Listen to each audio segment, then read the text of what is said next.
Hello YouTube.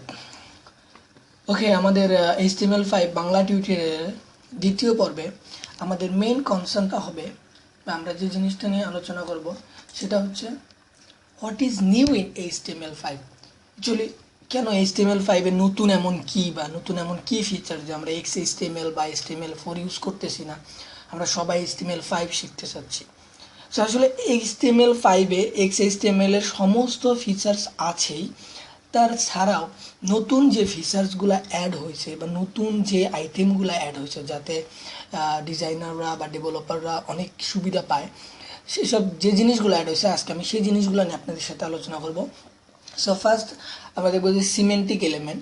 So আমি প্রত্যেকটা ডিটেলসে যাব। তো প্রথমে আমি বলে নিচ্ছি, তারপরে আসছে কিছু নতুন কিছু ফর্ম এলিমেন্ট। আগে আমরা যেহেতু ফর্মে কিছু এলিমেন্ট ইউজ করতাম, নতুন আমি ডিটেলসে যাব। HTML এর গ্রাফিক্স আছে এখন, ইনপুটের টাইপসগুলোতে অনেক নতুন এলিমেন্ট যোগ হয়েছে, কিছু নতুন মিডিয়া এলিমেন্ট যোগ হয়েছে। আমি প্রত্যেকটা ডিটেলসে যাচ্ছি। তো প্রথমে আমি সিমেন্টিক এলিমেন্টের ব্যাপারে আসি।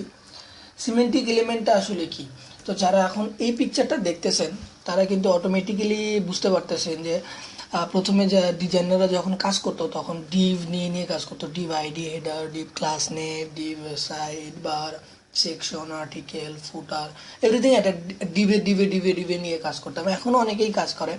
তবে এই যে ডিভ বা যে জিনিসগুলো কমন, যেমন হেডার, ন্যাব বা সেকশন, সো HTML5-এ আপনারা দেখতে পাচ্ছেন যে হেডার, ন্যাব, সেকশন, আর্টিকেল, অ্যাসাইড এবং ফুটার, এই জিনিসগুলো প্রি ডিফাইন্ড, মানে এগুলো এখন ট্যাগ। এগুলো এখন HTML এর এক একটা ট্যাগ, এক একটা এলিমেন্ট। সো এই জিনিসটা সিমেন্টিক এলিমেন্ট। সো এতে ডিজাইনাররা এখন অনেক উপকৃত। বারবার হ্যাঁ ডিপ ডিপ ডিপ লেখার দরকার নাই, বা হেডারটাকে হেডারের মধ্যে রাখতেছে, ন্যাবটাকে ন্যাবের মধ্যে রাখতেছে। ন্যাব অ্যাকচুয়ালি হচ্ছে নেভিগেশন মেনু, মানে মেনু বার যেটা। এই সাইড বারে যেটা রাখতেছে এটা সেকশন, আর্টিকেলের ভিতরে আছে, ফুটারের ভিতরে আছে। সো সিমেন্টিক এলিমেন্ট আসলে অনেক অনেক হেল্পফুল যারা ডিজাইন করতেছে এখন। এরপরে যে ফর্ম এলিমেন্টগুলো আছে, ফর্ম এলিমেন্টে অনেক ফর্ম এলিমেন্ট যোগ হয়েছে, যেমন form to action, form no validate, placeholder, datalist, keygen, output. আগে ফর্মের ভিতরে এত কিছু ছিল না, জাস্ট কিছু অল্প কিছু জিনিস ছিল। আমি আরও ডিটেলস আপনাদেরকে দেখাবো। HTML গ্রাফিক্সের বিষয় হচ্ছে যে আসলে আগে যে কোনো একটা আপনার ছোট একটা পিকচার বা ছোট একটা সার্কেল লাগবে বা রেক্টেঙ্গুলার একটা বক্স লাগবে, অনেক সময় এটা আপনাকে হয়তো ডিভ নিয়ে CSS দিয়ে ডিজাইন করে করতে হতো। এখন আপনি ক্যানভাস বা SVG ড্রয়িং যেটাকে বলে, ক্যানভাস নিয়ে আপনি একটা SVG ড্রয়িংয়ের মাধ্যমে সার্কেল বা রেক্টেঙ্গুলার বা আপনার একটা লাইন ড্র করা দরকার, বা আপনি যে কোনো ধরনের ড্রয়িং করতে পারবেন। আপনার যদি ড্রয়িং স্কিল অনেক ভালো থাকে, আপনি যদি কোনো অ্যানিমেশন ব্যাকগ্রাউন্ডে কাজ করে থাকেন, তাহলে আপনি SVG দিয়ে অনেক ভালো ড্রয়িং করতে পারবেন HTML-এর মাধ্যমে। তার মানে আপনি আপনার যে ড্রয়িং স্কিলটা আছে সেটাকে আপনি আপনার ওয়েবসাইটের মাধ্যমে প্রকাশ করতে পারেন, বা আপনি আপনার ওয়েবে এটা অ্যাপ্লাই করতে পারেন। এর পরবর্তী যে বিষয়টা হচ্ছে ইনপুট টাইপস। ইনপুট টাইপস আগে এমন ছিল যে শুধু টেক্সট, নাম্বার, ইমেল, কিছু অল্প, খুবই অল্প কিছু ছিল। বাট এখন নতুন কিছু ফিচার, যেমন কালার, এরপরে আছে আপনার হচ্ছে range, really important things, minimum maximum values. আপনারা এটা দেখলে বুঝতে পারবেন যে ফর্মের যে নতুন যে কথাগুলো আমি বলছিলাম, যে form action, form enctype, form method, form no validate, form target. So input টাইপের ভিতরে অনেক নতুন জিনিস, ফিচার্স অ্যাড হয়েছে, রিয়েলি কুল। এরপরে মিডিয়া এলিমেন্ট আসলে প্রথমে ডিজাইনাররা বা HTML ফ্রন্ট এন্ড ডেভেলপাররা তারা যে কোনো অডিও, ভিডিও বা যে কোনো সোর্সকে যদি তারা তাদের ওয়েবে অ্যাপ্লাই করতে চাইতো, তো তখন তাদেরকে আইফ্রেম ইউজ করতে হতো। সো যে কোনো কিছু আমরা আইফ্রেমের মাধ্যমে এমবেড করতাম, এডিট ভিডিও বা গুগল ড্রাইভের ফোল্ডার বা গুগল ম্যাপ, যে কোনো কিছু আমরা আইফ্রেম দিয়ে অ্যাপ্লাই করতাম HTML এর ভেতরে। বাট HTML5-এর নতুন ফিচার্স হচ্ছে যে আপনি অডিওকে আপনি অডিও ট্যাগেই রাখতে পারবেন। অডিও একটা তাদের একটা এখন ট্যাগ, ভিডিও ট্যাগ তাদের এমবেড আছে, তাদের সোর্স আছে, আপনি যে কোনো কিছু অ্যাপ্লাই করতে পারবেন। এগুলো হচ্ছে HTML5-এর নতুন ফিচার্স।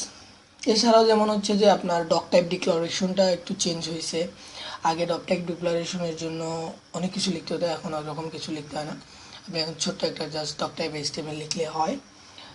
এরপরে আরও নতুন ফিচার্স হচ্ছে, ওকে আমি আপনাদেরকে ডিটেলস দেখাচ্ছি।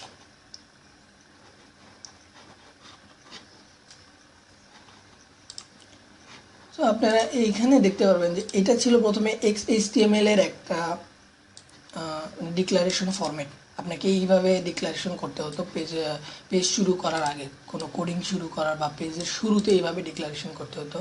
বাট HTML5 এর ডিক্লারেশন খুবই simple, just exclamation point doc type HTML, so very simple. Browser সাপোর্টেডও অনেক, HTML5 অনেক ভালো। আপনি যদি ইন্টারনেট এক্সপ্লোরারের সাথে যুদ্ধ করতে চান, বাস জাস্ট একটা আপনি যে ম্যাক্স CDN যেটা দেখতেছেন, আসলে ম্যাক্স একটা সার্ভিসের নাম, আর CDN হচ্ছে কন্টেন্ট ডেলিভারি নেটওয়ার্ক। এটা HTML5 শিপ, এটা আপনি ইউজ করলে আপনার আইতে যদি ইন্টারনেট এক্সপ্লোরারে কোনো প্রবলেম থাকে সেগুলোও থাকবে না। So yeah, it's really cool features. So আমাদের আজকের ভিডিও টপিক্সই ছিল যে what is new in HTML5। So I think আমি মোটামুটি সবগুলো ফিচার্সই আপনাদের সাথে আলোচনা করছি। ওকে, সো নেক্সট টিউটোরিয়াল থেকে আমরা HTML5 এর এসব সমস্ত নিউ ফিচার্স এবং ওল্ড ফিচার, প্রত্যেকটা ফিচার নিয়ে ডিটেলস আলোচনা করব এবং খুবই সহজ ভাষায়, এবং আমি চেষ্টা করব আমার পক্ষ থেকে খুবই সহজভাবে আপনাদেরকে বোঝানোর জন্য। Till then, have fun, keep learning. If you really want to learn, or if you want to stick with me, just subscribe my channel so you can get update. Okay, thanks and bye bye.